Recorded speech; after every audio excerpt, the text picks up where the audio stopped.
கிருஷ்ண பகவான் எப்படி உத்திரையின் கர்ப்பத்திலேயே இறந்து எரிந்து கரிக்கட்டையாக போன அபிமன்யுவின் மகன் பரீட்சித்தின் உடலை மீண்டும் இரத்தமும் சதையுமாக மாற்றி ஜடமாக இருந்த அந்த உடலுக்கு உயிர் கொடுத்தார். மகாபாரத யுத்தத்தின் 18ஆம் நாள் இரவு அஸ்வத்தாமன் பாண்டவர்கள் முகாமிட்டிருந்த பாசறைக்கு சென்றான். அஸ்வத்தாமன் சிவபெருமானின் அம்சமாக ருத்ர அவதாரமாக பிறந்தவன் என்பதால் அவனை அழிக்க முடியாது என்பதற்காக அந்த இரவு பாண்டவர்களையும் அஸ்வத்தாமனையும் சந்திக்கவிட்டால் அஸ்வத்தாமன் கரங்களால் பாண்டவர்கள் மரணிப்பது உறுதியாகிவிடும். அதனால் பாண்டவர்களை அவனிடமிருந்து காப்பாற்றுவதற்காக யாரிடமும் அஸ்வத்தாமன் வந்து கொண்டிருக்கும் உண்மையை சொல்லாமல் 5 பாண்டவ சகோதரர்களையும் திரௌபதியும் மட்டும் அழைத்து கொண்டு தலைமறைவாகிவிட்டார் கிருஷ்ண பகவான். பாண்டவர்கள் பாசறைக்கு வந்த அஸ்வத்தாமன் அங்கே உறங்கிக் கொண்டிருந்த திரௌபதியின் 5 மகன்களான உப பாண்டவர்களை பஞ்ச பாண்டவர்கள் என நினைத்து அவர்களை கொன்றுவிட்டு அங்கிருந்து காட்டிற்கு சென்று விட்டான். அஸ்வத்தாமன் சென்ற பிறகு மீண்டும் பாசறைக்கு வந்த பாண்டவர்களும் திரௌபதியும் தங்கள் மகன்கள் இறந்து கிடப்பதை பார்த்து துடித்து போயினர். யுத்த தர்மத்தை மீறி நடு இரவில் தங்கள் மகன்களை அநியாயமாக கொன்றுவிட்டானே என்று அர்ஜுனனும் பீமனும் வெறி கொண்டு அஸ்வத்தாமனை தேடி திரிந்து வியாச முனிவரின் ஆசிரமத்திற்கு அருகில் இருக்கிறான் என்பதை அறிந்து கொண்டு அவனிடம் வந்தனர். அவனை பார்த்ததும் அர்ஜுனன் தன் நிதானத்தை இழக்கவில்லை. தன் ஆக்ரோஷத்தை அடக்கி கொண்டு பொறுமையாகத்தான் இருந்தான். ஆனால் பீமன் தன் கோபத்தை அடக்க முடியாமல் அஸ்வத்தாமனை தாக்கச் சென்றான். அவனுடன் மோதினால் பீமனின் பலத்தை கொண்டெல்லாம் அஸ்வத்தாமனை கொல்ல முடியாது. மாறாக பீமன் தான் அஸ்வத்தாமன் கரங்களால் மடிந்து போவான். அதனால் பீமனை அஸ்வத்தாமன் அருகில் போக விடாமல் கிருஷ்ணர் தடுத்து விட்டார். ஆனால் அர்ஜுனனையும் பீமனையும் உயிருடன் பார்த்த அஸ்வத்தாமன் சற்று நேரத்திற்கு முன் தலையை வெட்டி நாம் கொன்ற பாண்டவர்கள் எப்படி உயிருடன் வந்தனர் என்று குழம்பினான். குழப்பத்திலிருந்த அஸ்வத்தாமனிடம் அர்ஜுனன், நீ கொன்றது எங்கள் ஐவரை இல்லை துஷ்டனே, நீ கொன்றது எங்கள் அப்பாவி 5 மகன்களை. இந்த பாவத்தில் இருந்து உனக்கு என்றைக்குமே விமோச்சனம் கிடைக்காது என்று சொன்னான்.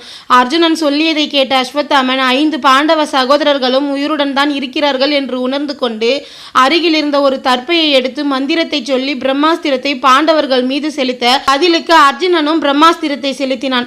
பிறகு கிருஷ்ணரும் வியாசரும் கேட்டுக்கொண்டதால் அர்ஜுனன் தான் செலுத்திய பிரம்மாஸ்திரத்தை தன்னிடம் திரும்ப வர வைத்துக் கொண்டான். ஆனால் பழிவாங்கும் உணர்ச்சியால் தன்னை மறந்து இருந்த அஸ்வத்தாமன் அஸ்திரத்தை திரும்ப பெற மறுத்து அபிமன்யு மனைவி உத்திரையின் கர்ப்பத்தில் இலக்காக செலுத்த கர்ப்பத்தில் இருந்த குழந்தையை பிரம்மாஸ்திரம் எரித்து கரிக்கட்டையாக்கி கொன்றுவிட்டது. அதனால் பாண்டவர்கள் திரௌபதி சுபத்திரை என அனைவரும் உடைந்து போயினர்.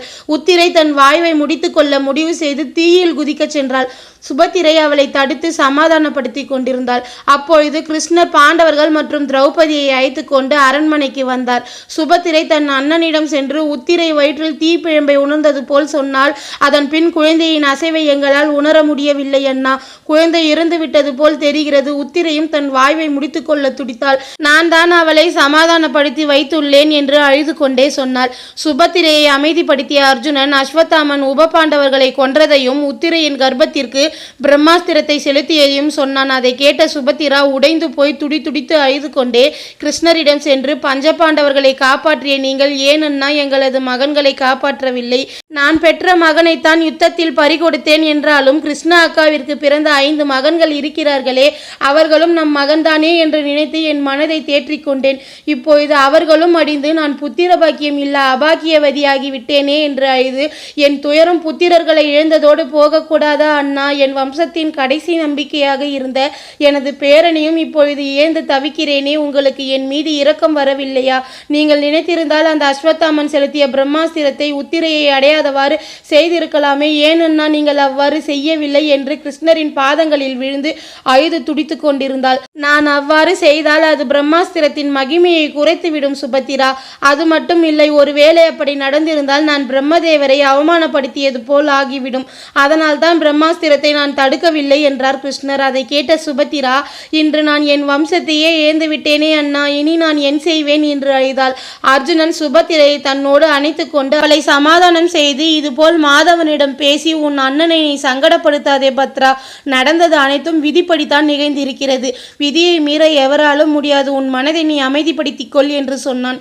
பிறகு கிருஷ்ணரிடம் சென்று சுபத்திரை அவரை குற்றம் சாட்டியது போல் பேசியதால் அவரிடம் மன்னிப்பு கேட்டான். திரௌபதி வாய் திறந்து பேசாமல் அமைதியாக இருந்தாள். சுபத்திரை திரௌபதியிடம் வந்து, இப்போது நம் வம்சமே அடியோடு அழிந்து விட்டது, உங்களால் எப்படி அக்கா இப்படி அமைதியாக இருக்க முடிகிறது என்று அழுது கொண்டே தழுதழுத்த குரலில் கேட்டாள். அதற்கு திரௌபதி, எதையாவது மாற்ற முடியும், நம் வாய்விற்கு மகிழ்ச்சி அளிக்க முடியும் என்றால் கோவிந்தர் நம்மை கேட்கும் அளவிற்கு வைக்க மாட்டார் சுபத்திரா. இங்கு நடந்தது அனைத்தும் விதியின் விதியின் பெயரால் முன்பே தீர்மானிக்கப்பட்டு நிகழ்ந்தது. அதை எண்ணி நாம் புலம்புவதால் நம்மால் எதையும் மாற்ற முடியாது. நீ உன் மனதை தேற்றிக்கொள் என்றாள்.